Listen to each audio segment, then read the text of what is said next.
Yo, what's going on, guys? Crispy Flakes here. Welcome to Extra Crispy. For today's video, we got a video about Austin Sweat titled The Most Embarrassing NBA Records of Current Players, which, you got a lot of great players that hold a lot of fantastic records, things that might not even be broken, but you also got them some same players where it's like, well, if you're shooting a lot, chances are you miss a lot, or maybe you have a lot of assists, but you also have a lot of turnovers, whatever it may be. So let's go ahead, check this out, see what it's all about, man. Today we look at the most embarrassing NBA records held by current day players. And make sure to subscribe and stay tuned because soon we're doing the same but for all-time players. Nice, As for now, nice. this record is not very known, but former 8th overall pick Marquise Chris has the worst winning percentage out of all current NBA players. Really? With a 75 and 183 record for his career. Damn! He's only ever won 29% of the games he's played in. And sure, it's not his fault. He's a bench player that only plays about 10 to 20 minutes a night. He's not a real difference maker in the game. But coming into the league, he was thought to be a young player that had a lot of potential. So ever since, Yeah, I used to say he was the next Marquise Stoudemire, but that wasn't it.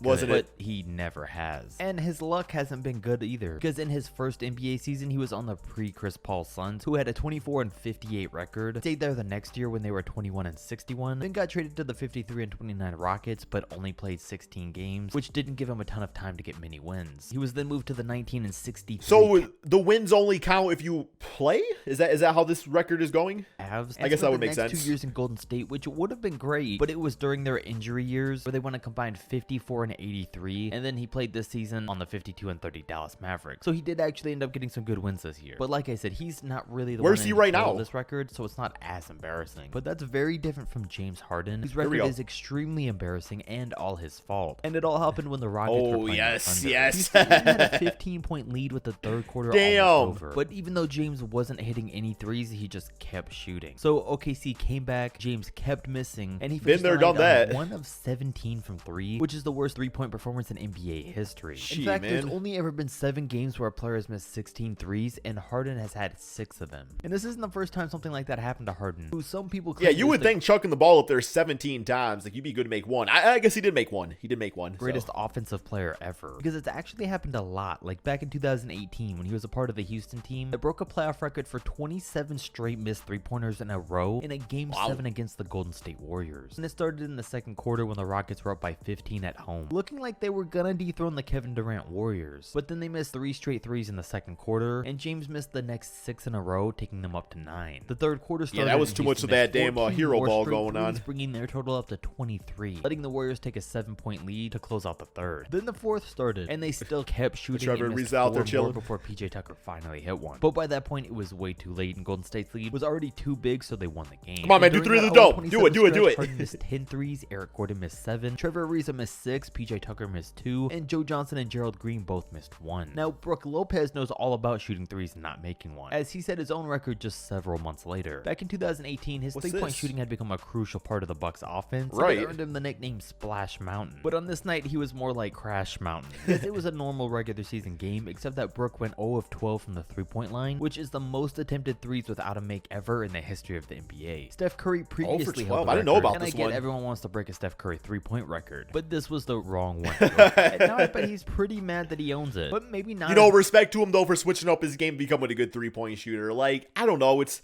one of those things where, if you want to be a good defensive player, you got to realize sometimes you're going to get dunked on. Like, that's just how it's going to be. I don't know if you're great at something, you're going to have bad moments with it. Mad as a guy like DeMarcus shouldn't stop Cousins doing it. was for basically his entire career. You see, he has the record Tex. for most ejections by a current day Ejections. player with Oh, she got 15, Tex, and for not sure. all of them are for things as Wearing the little damn as jersey. pointing at a referee. I mean, every single NBA player has a weakness, because even when Cousins was a superstar, he had a really complete game, but he was so hot-headed it would often get in the way, and his anger was what caused him to have to leave the game so many times. But even now that his career as a star is over, the one constant that's remained is his ability to yell at the refs. And Cousins has Yo, been that ejected. scared the Which is hell why out he's of still me. getting ejected from games a good amount, even though he plays so much less now. Now I know I probably would have gotten ejected at some point if I was playing on the Oklahoma City Thunder this past year when they suffered the worst loss in the history of the game of basketball. Oh, goodness, at yes. least statistically. These days we all know OKC doesn't have a great team, but it still surprised the whole There league was like a span where there was like a few of them, like, really bad blowouts. when they got blown out by an all-time record 73 comebacks points last year, especially since they were playing the Grizzlies without Ja Morant. It was already bad enough when they were down by 36 points at halftime, but Memphis didn't let up and went up by 37 27 more points. 79 to And 152. taking an L like that hurts, but imagine doing it every single night that you play. Get giddy with it. Well, at least for 11.8% of them, because that was the Charlotte Bobcats' all-time low winning percentage back in 2012. Gotta rebuild that team soon. They had a couple Rebuild coming, like Kemba Walker, coming on Crispy Flakes, which is how they still make the video. But both of those guys were rookies, and the team's leading scorer that year was Gerald Henderson. And to make things even worse, Gerald Henderson, man. Oh, Gerald Henderson. That dude had a midi, though. I will say, like, that's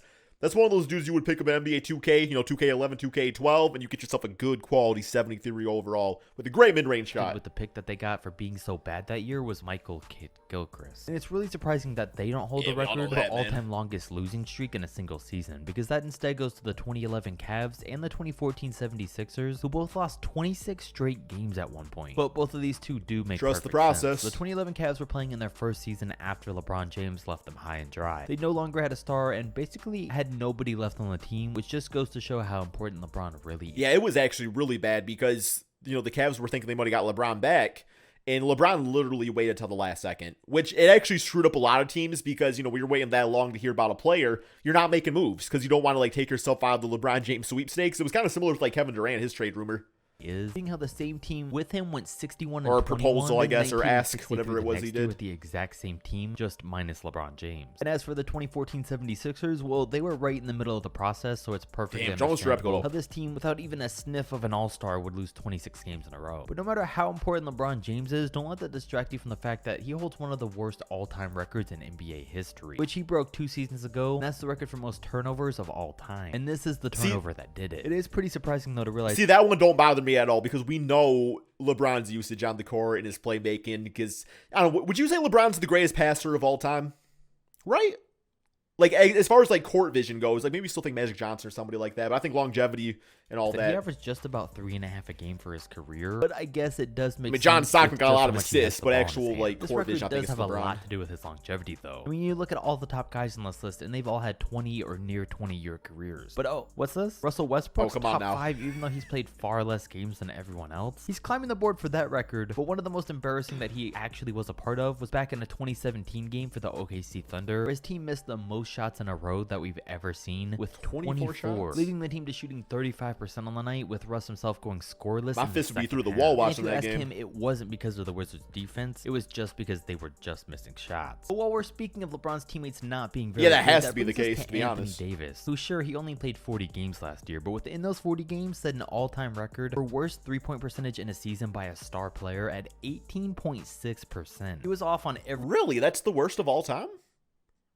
How many did he shoot, though? Every kind of shot last year that wasn't within 3 feet. And it's not a good look when right after he comes out and says that he goes extended periods of time without touching a basketball right after the season, because his missed shots are not directly linked to a poor work ethic. Many people attribute Ben Simmons' poor shooting ability to the same thing. The fact that he's played 4 seasons and hasn't learned to shoot at all. I'm excited to watch Ben Simmons play next season. I am. Contributed to him having the lowest free throw percentage in a single playoffs with 34.2%. That's lower than Wilt Chamberlain, lower than Ben Wallace, and lower than Shaq ever had. And Ben's playing point guard, and that playoff performance was the last time he ever played. Needs to be playing center. Apparently caused him to have mental health issues, which according to him is why he hasn't stepped back on an NBA court since that terrible record-setting month or two. And the postseason is where a lot can go down. Players can make or break themselves there. Well, while Jason Tatum's 2022 run was mostly positive, he had a lot of great games, not including the finals. But he also became the first player in NBA history with 100 turnovers in a single postseason. A lot of times he didn't look comfortable, and Jaylen Brown had to take over. And that uncomfortability is... Which is why I love Malcolm Brogdon on the team, because he's the kind of type of dude that can slow down the offense, handle the basketball, get Jay Tatum in the right spots. I